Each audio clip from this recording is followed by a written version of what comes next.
Have you thought about what you're getting your mom for Mother's Day? At Cozy Earth, they have a full line of apparel, PJs, shirts, socks, you name it, they have it. And if you buy any of their bedding, they have a 100-night sleep trial and a 10-year warranty, free shipping on orders over $50 or more. And our listeners get an exclusive discount of 21% off just by using our code INFOGO at checkout. And you can do that at cozyearth.com. Find the link and the code in the show notes.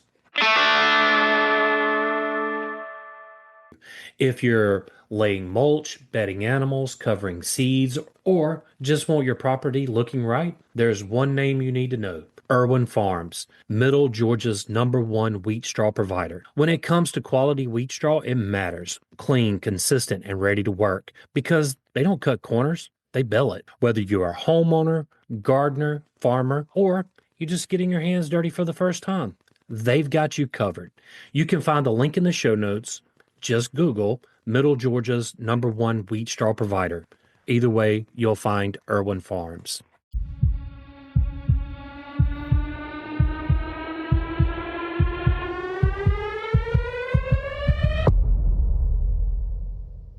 Welcome to the podcast. I'm William.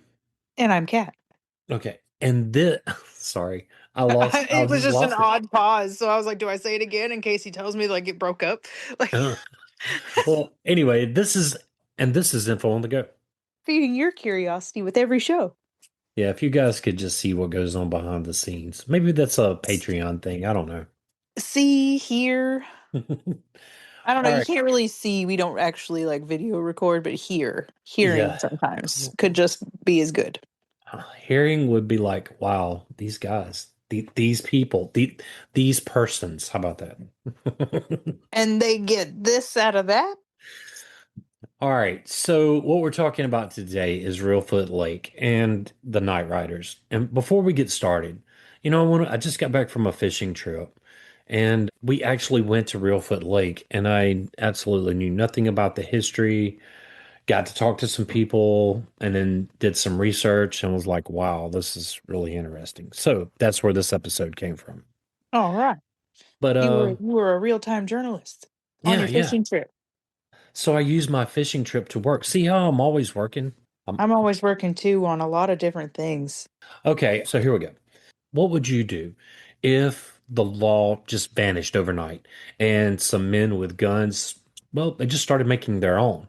In the far northwest corner of Tennessee, near the banks of the Mississippi River, set a place that looks like it belongs on a postcard, and it does belong on a postcard. It's so beautiful.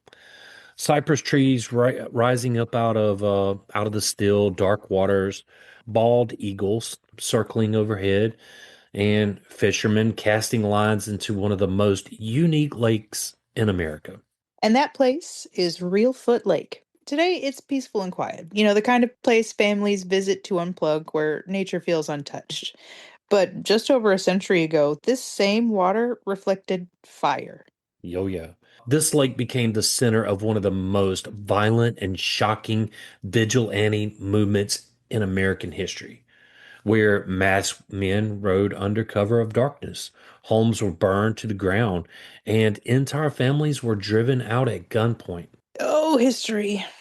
So, this was the rise of the Night Riders, a secretive group who believed they were taking justice into their own hands, but left a trail of fear, destruction, and death behind them. And at the heart of it all was a battle over land. Who owned it? Who controlled it? And who had the right to survive off of it? Yeah, because wealthy investors claimed the lake, while local families, many of whom had lived there for generations, well, they just flat out refused to leave. And when the courts couldn't or wouldn't resolve the conflict, well, as it does, violence takes over. Men disappeared. Shots rang out in the dark, and one brutal murder would shock the entire nation and finally force the government to step in. This isn't folklore. This isn't a legend. This is a real chapter of American history rooted in greed, survival, and the dangerous moment when ordinary people decide the law no longer applies. And to understand how it all spiraled out of control, we have to go back to the very beginning, to a time when the ground itself gave way and created the lake at the center of it all. To really understand how a place like Reelfoot Lake became the center of the conflict, you have to start with something almost unimaginable. A time when the ground didn't just shake, it broke. Between December 1811 and February 1812, a series of massive earthquakes that struck the central United States, an event known as the New Madrid earthquakes. These weren't minor tremors. They were among the largest earthquakes in the United States history, with some estimates reaching magnitude 7 or even 8. The shaking was so intense, it was felt as far away as Boston, and church bells repeatedly rang in South Carolina. So, along the Mississippi River, the landscape itself began to change. Eyewitnesses described the river doing something almost impossible, flowing backwards. Wow. Could you imagine standing by the Mississippi River and then it just suddenly starts flowing the opposite way? No, that's weird. I would be like, end of days.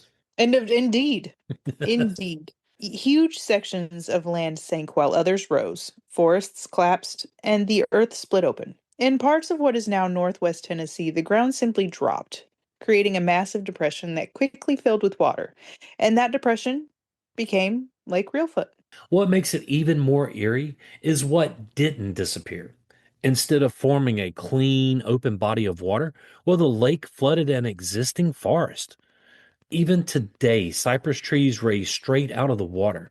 Their bases submerged from roots twisted and exposed, some tracing back or at least symbolically to the original drowned landscape.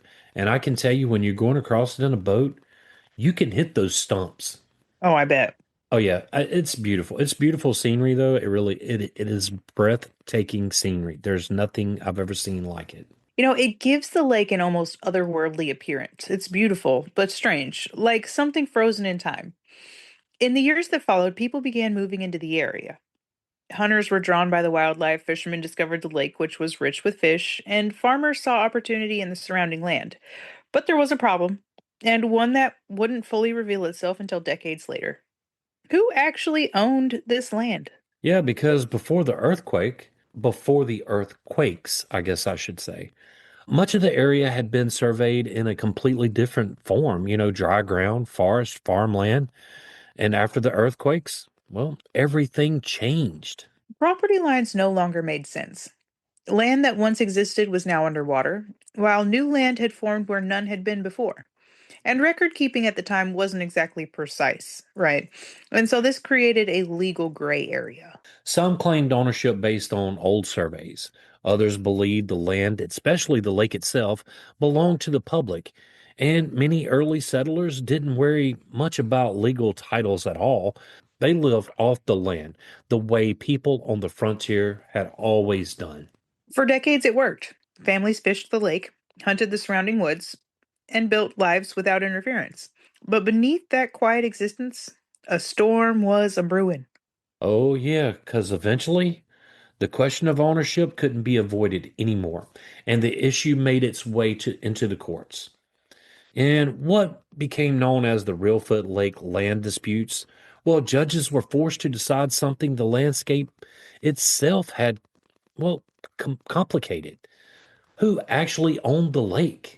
The rulings helped clarify part of the mystery, but not all of it. The courts determined that Reelfoot Lake itself was navigable water, meaning it belonged to the public.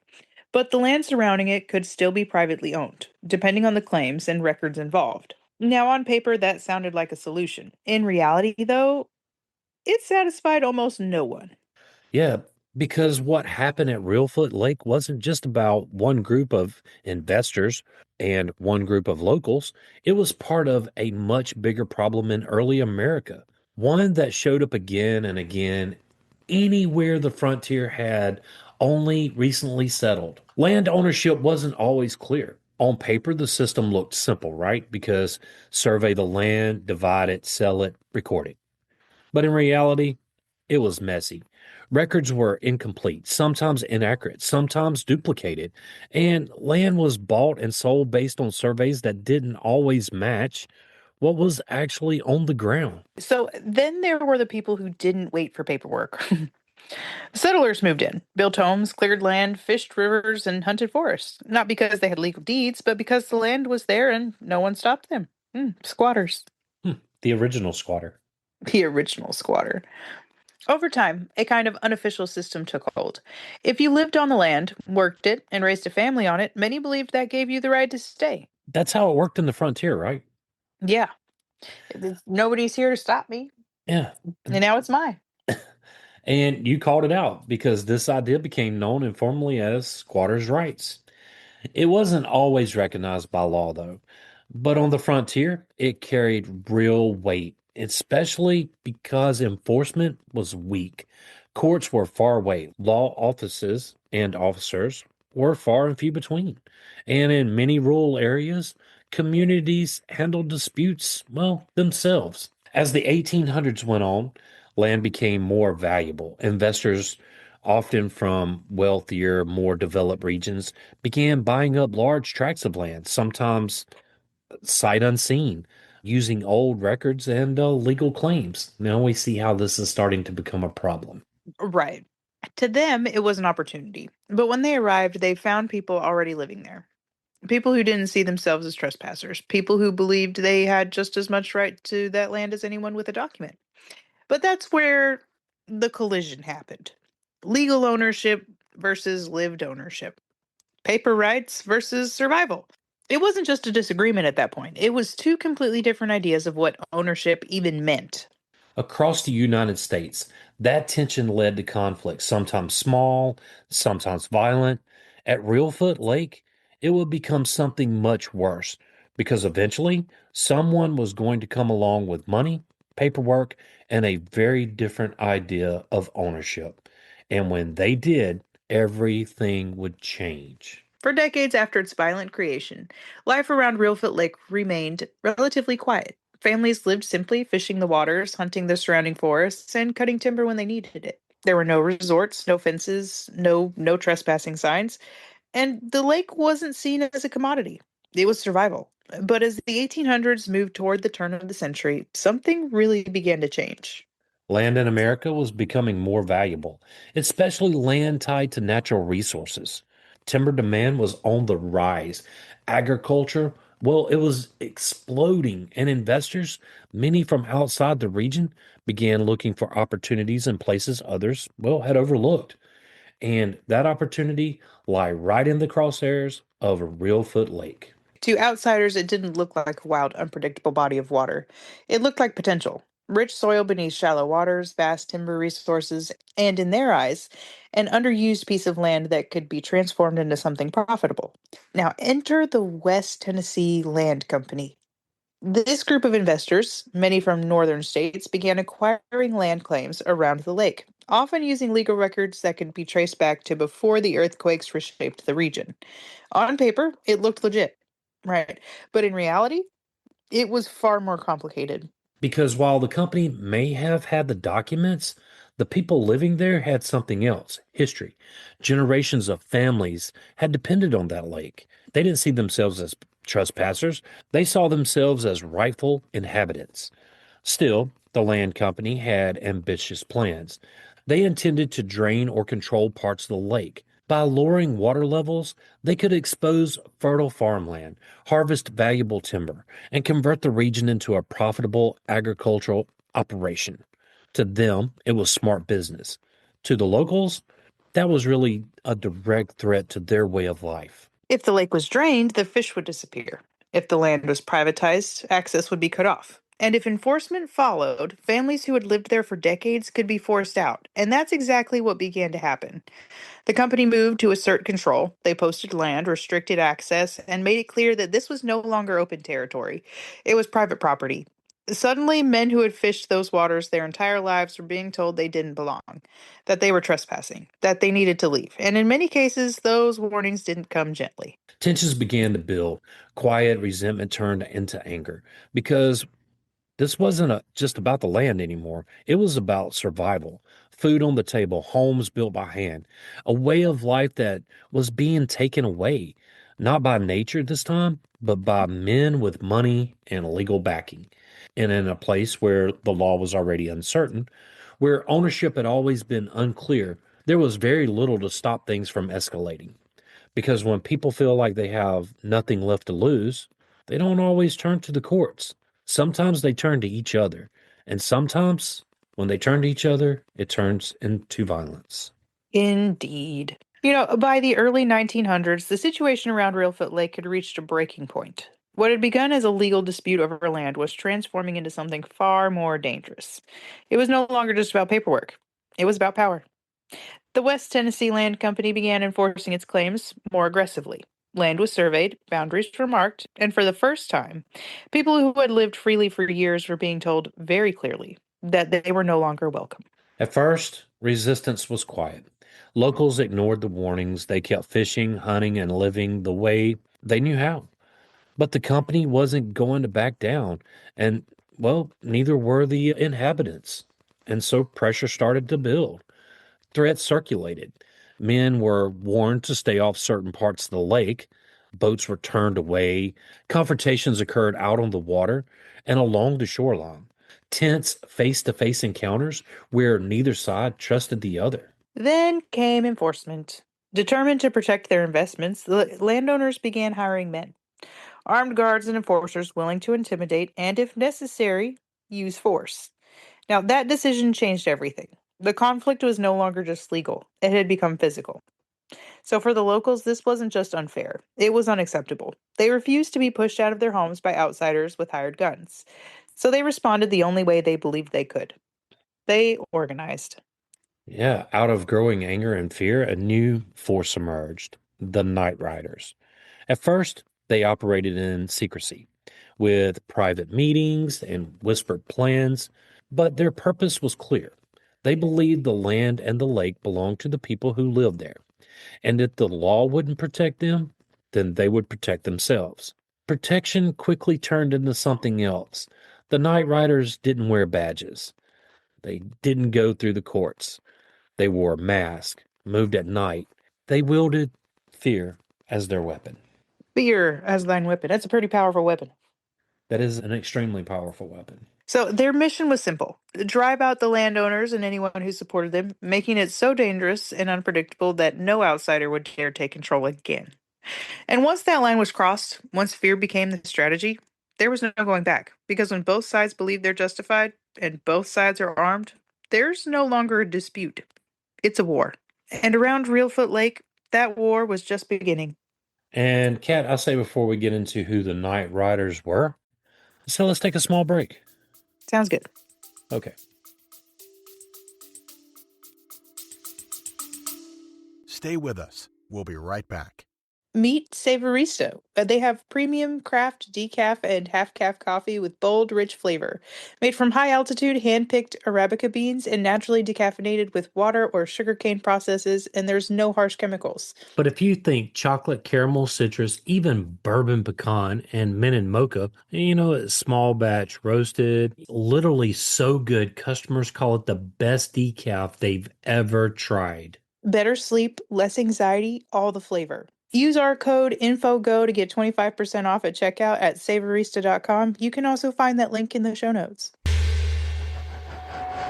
Hey, William, do you love craft beer? Yes, I do. If you're looking for the perfect gift for a beer lover or just want to show off your brewery pride, the Harpoon Shop has something you won't find anywhere else. And here's something special just for our listeners. You can save 25% off just by using our code INFOGO at checkout. You can find that link in the show notes.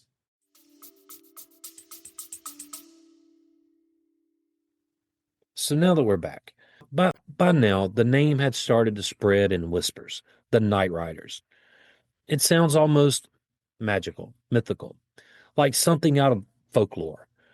But those men were very real, and they weren't just a scattered group of angry locals acting on impulse. They were organized, structured, and deliberate. This wasn't chaos, it was coordination, operating in secret under the cover of darkness. The Night Riders held private meetings, whispered plans, and demanded loyalty and silence from their members. See, and I'm over here trying not to go. Doom, da-da-da-da-da-da-dum, da-da-da. Anyway, That's not the kind of Night Riders I would have ever pictured, but I digress. David Hasselhoff, he wasn't in this group. No, No, and no. neither was Neither. Kit. I was going to say neither was Kit. What about the Knight Foundation? No, I don't think that was there either. Yeah, I don't think so. Secrecy was their greatest weapon. Most people didn't know who they were, and that was the point.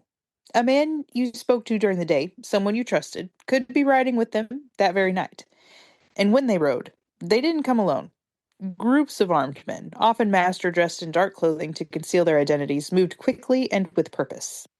Their message was always the same: leave or else. Tactics, well, they were designed to instill fear across the community. Homes were burned strategically, signaling to neighbors that they could be next. Men were whipped publicly or semi publicly to spread word of their power. Armed raids became increasingly common.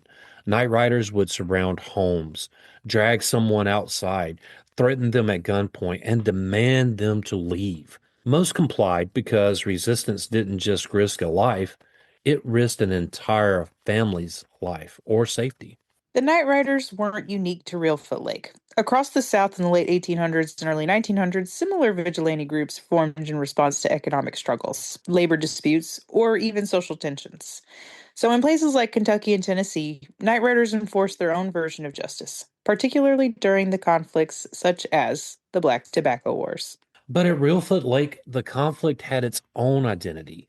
This wasn't about crops or markets, it was about land, survival, and control of a natural resource that people depended on. And these weren't outsiders, they were local men, farmers, laborers, neighbors, and they all believed they were defending their homes and their way of life. By day, they could be respected community members. By night, they became masked figures wielding fear as their weapon. And that dual identity made them incredibly difficult to stop. How do you fight an enemy you don't know? How do you restore order when the line between right and wrong is already blurred? And around Reelfoot Lake, that line was disappearing fast. And that violence was about to escalate in a way no one could ignore. At the center of it all was Quinn Carmack. His death didn't just shock the region, it changed everything. Carmack, well, he wasn't a drifter or an outsider. He was a local lawyer, deeply involved in the legal battles over Reelfoot Lake. He represented interests tied to land claims, men and companies trying to establish legal ownership over the lake and the surrounding property. To many locals, Carmack didn't represent justice. He represented displacement. He symbolized the courts, the system suddenly telling families who had lived there for generations that, well, now they just didn't belong. Carmack's reputation varied depending on whom you asked. To some, he was a professional doing his job within the legal system. To others, he was the face of the enemy, a man using the law to take land from people who had no other way to fight back. In a place where trust in the legal system was already fragile, perception really mattered. The Night Riders didn't target random individuals, they sent messages. Targeting Carmack sent the clearest message of all. Even the law itself was not untouchable. By the time his name circulated among the riders, it wasn't just about his actions. It was about what he represented. Power, authority, change. In their minds, removing him wasn't just revenge. It was a statement, a warning to anyone who believed the courts could decide the fate of Reelfoot Lake. But what they didn't fully realize was that this time the consequences would be very different. When they chose Carmack, they didn't just choose a target, they chose the moment everything would turn. By 1907, the conflict around Reelfoot Lake had crossed the line. What had begun as a legal dispute had erupted into open violence. And between 1907 and 1908, the region would experience the peak of the Night Riders' power. This wasn't a slow escalation anymore. It was a full blown campaign of fear. This was no longer mere intimidation or scattered acts of resistance. The Night Riders had grown bolder, more organized, and with that, more violent. What had started as targeted warnings had evolved into a campaign of terror, one that had the entire region gripped in fear. Now, the peak of their power, And for the people living there, it felt as though law and order had vanished entirely. Homes were burned in the middle of the night, families barely escaping with their lives, and entire households woke to flames consuming everything they owned. And it wasn't random. Every act was deliberate. Imagine a quiet night on the lake, the stillness only broken by the gentle lapping of the water against the shore. A family, they sleep inside their small wooden house. A fisherman, his wife, and his children, living off the lake for years. To them, this place isn't disputed land. It's the place they call home. Then comes the faint sound of hoofbeats, slow and deliberate, growing closer. A knock at the door, heavy, commanding. Outside are masked men on horseback with arms and silent, neighbors from nearby farms. And one speaks. You've been warned. You're done here. No discussion, no negotiation. The family knows what this means. They pack what little they can and leave before sunrise. Another household is erased. The empty house left as a message for the next. Each fire, each act of destruction was a warning meant to push families off the lake. Fishermen who depended directly on the waters were heavily targeted. Boats destroyed, nets cut, men threatened at gunpoint. Many left immediately, unwilling to risk a second encounter. And where was the law? In some cases, enforcement was overwhelmed. In others, there were whispers of sympathy for the riders among local officials, making action inconsistent or even non existent. This only emboldened the night riders. The tipping point came when the kidnapping of Quinn Carmack. He was the local attorney and he worked for his interests really lie with the West Tennessee Land Company. And one night, masked men abducted him from his home in front of witnesses who could do nothing. And then he was executed, shot, and left as a warning. This wasn't intimidation anymore. This was outright murder. Unlike previous victims, Carmack was known, connected, and his death couldn't be ignored. News of the killing spread quickly. Newspapers ran dramatic headlines. Masked riders rule the night. Lawless mob terrorizes Tennessee Lake. Man abducted and executed by vigilantes. For readers across the country, this was chilling. This wasn't supposed to happen in the early 1900s, in a place governed by law. But here it is. Mass men burning homes, driving families away, murdering someone tied to the legal system itself. The story tapped into a deeper fear. If law could collapse at Reelfoot Lake, where else could it happen? Vigilante groups across the South had already made headlines, doing the same thing, using the same tactics, the same intimidation, the same destruction, and the same violence. But at Reelfoot Lake, this was different. This wasn't about crops or markets. It was about control of land itself and the complete breakdown of legal authority. The violence was existential, striking at families' survival and challenging the very idea of order. As more reports emerged of raids, fires, and widespread fear, public outrage grew. Pressure mounted, not just locally, but across Tennessee. The question now wasn't about land disputes, it was about something much larger. How had a group of masked men gained such power that they could abduct and kill a lawyer and think they could escape justice? That question demanded attention. The state could no longer ignore Reelfoot Lake.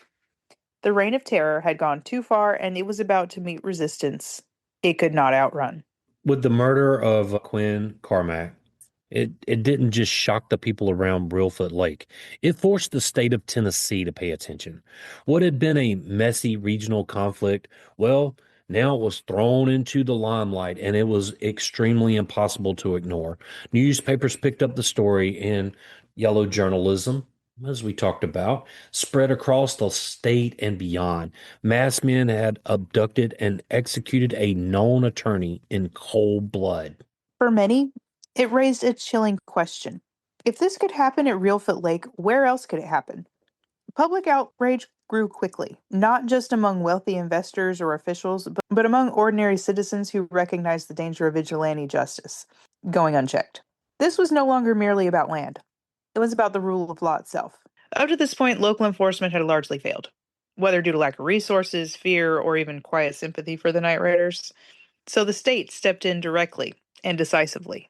So, under orders from Governor Malcolm R. Patterson, militia units were mobilized and sent into Reelfoot Lake region, armed, organized, and fully backed by the authority of the state. Dozens, possibly over 100 soldiers moved into the area. For a rural region like this, their presence was overwhelming. Key roads across points were secured. Patrols ran day and night. Movement was monitored. And strangers, well, they were questioned. And for the first time in months, the night riders, they were no longer doing the hunting. They became the hunted. Now, while it wasn't officially declared martial law, the conditions on the ground came close. The normal balance of power had shifted. The state wasn't waiting for violence to happen, it was actively preventing it. Then came the arrests. Dozens of suspected night riders were rounded up, some taken directly from their homes, others identified by witnesses who had previously been too afraid to speak. The fear had shifted. For months, the community had feared the riders. Now the riders had reason to fear the state. As investigations unfolded, the masked men who terrorized the lake were identified in open court. They were farmers, laborers, and neighbors, all once hidden behind masks. They're now being named and pulled out into the courtroom. The trials were intense. Testimony exposing the structure of the Night Riders, their planning, raids, punishment, and the murder of Quinn Carmack. It was all at the center. Several men were charged directly in connection to his killing, and convictions followed. Long prison sentences and legal accountability replaced secrecy, fear, and silence. With each verdict, the power of the Night Riders collapsed further. Their strength had never been in numbers. It had been in fear of the unknown, fear of retaliation, and fear that no one would intervene. That fear was gone. Militia forces patrolled the area, suspected members were identified and tracked, and the silence that had protected the Night Riders began to break. Men who had relied on secrecy realized that protection was gone. Some cooperated, some confessed, and others were identified by witnesses who finally felt safe enough to speak. The trials really revealed the full scope of what happened. These weren't isolated acts, they were coordinated campaigns of terror. And with each conviction, the grip of the Night Riders weakened. Their operations started to collapse. The raids stopped. Fires, well, they just basically went out. And the masked figures who had once ruled the night faded back into the shadows, not as a threat, but as men facing the consequences of their action. It didn't happen overnight, but the reign of terror was over. In its place, something long absent began to return order. But yet, even as justice was restored, well, the scars they were left on families and the community, and they would not, they just don't fade away easily. Not at all. When the violence finally ended around Reelfoot Lake, what remained wasn't just silence. It was damage. Homes had been burned, families had been driven out, trust within the community had been fractured, and in some cases permanently. Most people knew something they couldn't unknow. The men behind the masks had been their neighbors. Knowing the people behind the masks made the terror more personal and the wounds deeper. In the months and years that followed, the region began a slow and uneasy recovery. The legal battles over land didn't disappear overnight, but the chaos that had defined them, well, that kind of began to settle, and courts and state authorities reasserted control, and over time, clear boundaries and agreements were established. The idea that one group could simply seize control through fear was no longer tolerated, and gradually a new understanding took shape. Reelfoot Lake wasn't just a resource to be dominated, it was something to be shared and preserved. Efforts were made to protect the lake and its environment. Instead of being drained or divided into private holdings, the lake remained accessible, its value reorganized not merely for profit, but for what it provided naturally. And over time, the area began to rebuild. Families returned or new ones arrived. Communities stabilized. The lake, which had once been the center of fear, slowly reclaimed its identity as a place of life and livelihood. Today, Reelfoot Lake is known for something entirely different. It is celebrated as one of the biggest fishing lakes in the region, famous for crappie, bass, and bluegill. And that's what we went to fish for was crappie. It is a haven for wildlife, especially during the winter months when bald eagles gather in striking numbers, drawing visitors from across the country. Its unique landscape, those cypress trees, they come straight out of the water, and they're remnants of violent geological birth. And this has made it one of the most visually distinct natural areas in Tennessee. People come now for the quiet, for the beauty, for the sense of peace. And if you didn't know the history, you might never guess what happened there. That hidden history is what gives Reelfoot Lake its power. Beneath the calm surface lies a story of conflict, fear, and survival. A story of a time when the rule of law vanished and was replaced by something far more dangerous. And yet, despite all of it, the lake has endured. It didn't vanish. It didn't become what the early investors intended. Instead, it remains, well, much as it began, wild, unpredictable, and shaped by those who come to it. It's a place shaped by nature and human choices. And this is just me talking. Perhaps that's the true legacy of Reelfoot Lake. Not just what happened there, but what it reminds us of. That even the most peaceful places, well, it has history, and that history runs deep. As we leave the waters of Reelfoot Lake behind, it's worth pausing to reflect on what all of this really means. The story of the Night Riders isn't just about land disputes or masked men in the night.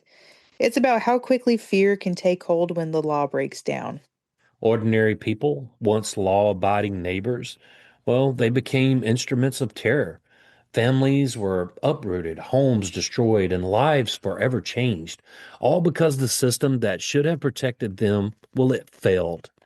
And they took matters into their own hands. The chilling truth is the Night Riders weren't myths. They were neighbors, men who walked beside the victims during the day, who worked the same fields, went to the same church, and shared the same community. And by night, well, they became enforcers of fear, wielding power that law couldn't or wouldn't restrain. It raises the question we all started with, right? What would you do if the law vanished overnight and the men with guns made their own? History doesn't really give any easy answers. Some saw themselves as protectors, others as avengers, and yet the line between justice and terror was blurred beyond recognition. Today, Reelfoot Lake is peaceful. The water is calm, the trees stand tall, visitors fish, hike, and marvel at the wildlife. But beneath that serenity lies a reminder of what happens when human ambition, fear, and desperation collide. How thin is the line between order and chaos? Extremely. Yeah, I mean, I found this to be fascinating, and when they were telling me about the story and some of the other stuff, it just really intrigued me. And you never know. Every object has a history. I've always said that, Right. and you never know until you dig into it. Absolutely. And Reelfoot Lake is beautiful. I'll have to show you some pictures, maybe throw them up on the website or something. Yeah, But that's pretty much all I've got. me too. If you would like to support this podcast, tell a friend and help get the word out.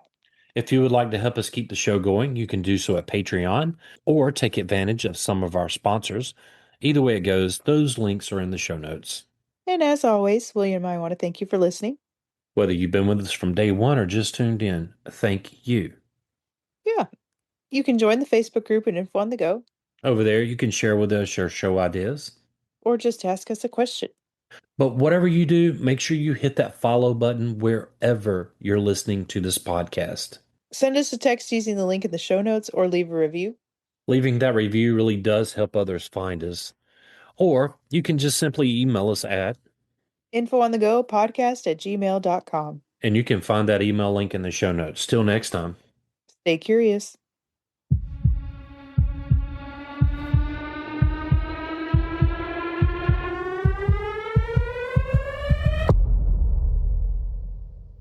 William, I know how you love matcha tea with coconut milk. Yeah, it's clean energy without a crash. Then you'll love Mantra Matcha.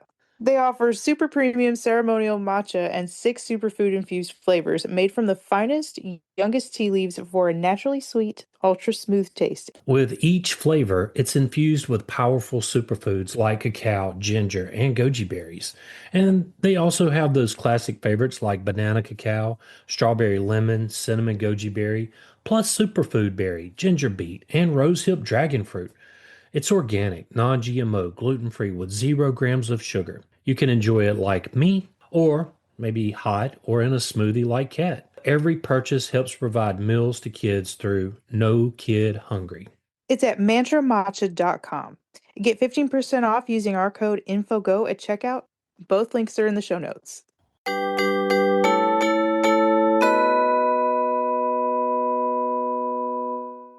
Hey, everybody, we want to tell you about strong coffee. Every morning it starts with a choice. You can settle for just coffee, or you can rise up with strong coffee.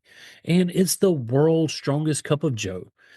Strong isn't just a drink, it's a movement. It stands for striving to reach our natural greatness. It's born from one simple need: to be better. They rebuilt coffee from the ground up, infusing organic coffee with collagen, protein, nootropics, and functional ingredients that fuel your body and sharpen your mind. No crash, no compromises, just clean energy, focus, and flavor that fires you up. Yeah, so whether you're chasing kids, chasing goals, or chasing greatness, don't just do it with coffee, do it with strong coffee. And our listeners can save 20% off just by using our code INFOGO at checkout.